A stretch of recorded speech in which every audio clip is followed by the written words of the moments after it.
અમદાવાદમાં રથયાત્રાની પૂર્વ તૈયારીઓના ભાગરૂપે પોલીસ તંત્ર હવે એક્શનમાં આવી ગયું છે। અગાઉના વર્ષોની જેમ જ રથયાત્રા શાંતિપૂર્ણ રીતે પસાર થાય તે ધ્યાનમાં રાખીને શહેર પોલીસ દ્વારા ચેકિંગ હાથ ધર્યું છે।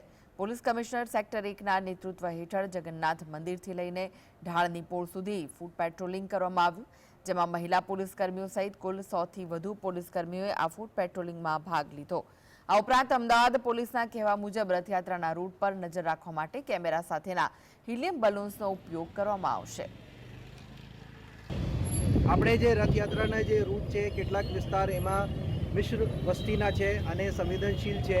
એમાં કેટલીક જગ્યા હિન્દુ મુસ્લિમના જે મસ્જિદ અને દરગાહ અને મંદિર આવે છે અને કેટલીક જગ્યાએ એસઆરપીના પોઈન્ટ છે, કેટલીક જગ્યાએ અગત્યના ધાબો પોઈન્ટ છે। એ તમામ જગ્યાની આજે વિઝિટ કરવામાં આવી અને તમામ જે જગ્યા છે એના બંદોબસ્ત જે છે એ બાબતે ચર્ચા કરવામાં આવી।